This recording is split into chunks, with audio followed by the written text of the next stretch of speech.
So basically got the case, and this one I've got it actually upside down, but we've got our I/O on the back. So it's going to be a bit annoying because I'm having to use sort of one hand. So at least we've got old school printer port. Don't use these anymore because these days everything comes through with the USB network, DVI for graphics, VGA. Often you might have newer computers DisplayPort, HDMI. These ones don't. Old PS2 for keyboards, and then a bunch of USB and the power on these ones. Now, generally when opening them, make sure that I/O is on the bottom. Depending on what you've got, you might either have thumb screws or need a screwdriver. So let's just take those out. Usually the top will be a slide and open. And we have a huge mess of cables. The good old early 2000s, before cable management became a thing. Just tie everything up. Power supply, all generally connected through. There's a little 4-pin plug just down here.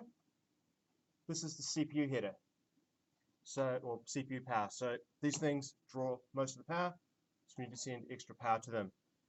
If we use the PCI Express slot, this blue one, for graphics, that can draw more power, but sometimes you need to plug extra power into the connector as well.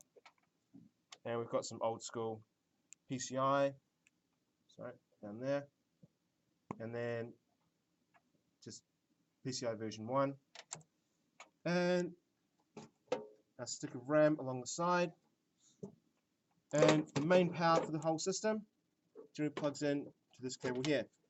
On the other side, not sure if you can sort of see it, there's a little like tooth, so you can sort of pull on that. Sorry, these are pretty awful. You often need 2 hands to actually get your wedge, and we can get all the power pins. So 20, often old systems didn't need as much power, so they needed 20 pins. These days you need 24. So I'm just going to plug that back in. Down the front here, we've got little USB headers, so that's for getting making sure the USB ports on the front of the computer. This one doesn't, well, it does have some. They work, and the headphone jacks, I'm not going to worry too much about those. Hard drive, this one's wedged in up the top here. I'm not going to take that one out because I have to remove the fan at this point, but it has 2 different connectors on it. So if we look sort of there, yeah, it's focused. We've got a SATA power and SATA data. So the SATA power one is a little bit thicker or wider, and the SATA data cable is the thinner one. They've both got like little L connectors at the end. Make sure you can only put them in one way. I'm just going to plug those back in. So power obviously connects to the power supply, but that SATA cable connects through onto the motherboard. This thing is really dusty. I don't want to really move too much because it's just going to be a big cloud of dust. But you can generally plug multiple connector cables in there. Now, first few things, make sure you ground yourself, touching the metal case, chassis. Now I'm going to remove this RAM slot. So there's 2 little tabs at each end. Once they're open, you can just pull out the RAM stick. It'll only go in one way. This one, I think, wow, it's actually 8 gig. It's 1 stick of 8 gig. Surprise, I thought it might have been 4. No, you don't need it. And I'm just going to put that in. 2-finger push. You might want to use 2 hands if you've got 2 hands. And the little pins at the end should lock into place. Now, taking out the CPU, we're going to take out the cooler first. And first thing I want to do is unplug the fan. So this has got these little multicolored wires. I'm going to trace that back. And it's plugged into the side. So nice little pull on that. Take that out. Now, with Intel CPUs, they're actually a lot nicer to repair and replace compared to AMD ones, because you generally don't need, they're toolless. You don't need to have like a screwdriver. So when it's in the locked position, you can sort of see the little screw position, like the slot is facing towards the middle of the CPU. So there's 4 of those, 1 in each corner. And I'm just going to turn each of those 90 degrees. It's usually a counterclockwise turn. And then a big solid pull.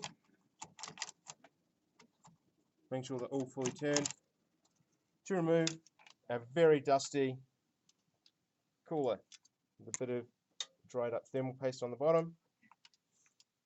So most of the cooler there, and we're left with the CPU. Yep. Yep. Dusty. So we'll try and get some compressed air.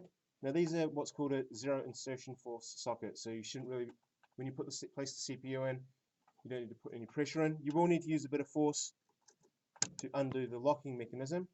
When you're placing the CPU in, you shouldn't need force. So I'm just going to push that down, pull it away, and it pops out from under this little screw, and then swings up out of the way. Now the CPU, grab it by the edges. Try not to touch the thermal paste on the top. And we're going to have a look underneath all those pins. And they match up onto our pins here. You'll note with the CPU, we've got little, where's it gone? Notches cut in on some of the edges. Let's move that over. Come on. A couple little notches. There's a dot in one corner to tell you like the top left corner. So it should only fit in one way onto this. Where is it going? Yeah. Yep. If you try to put it another way, it's not going to sit flat. You're probably going to have to force it. So note, there's the little dots sort of here, and on the other side there, which it sort of sits in. Slide back across the CPU cover. The common thing people do is, when putting it back in, try and plug it in, but with the case above that little screw. So make sure it goes underneath. From this point, you will feel a bit of pressure. It's trying to lock it in. And then back in underneath. For reattaching the CPU, the cooler, the heatsink, we're going to turn each of those screws back to 90 degrees. I'm just going to turn those around.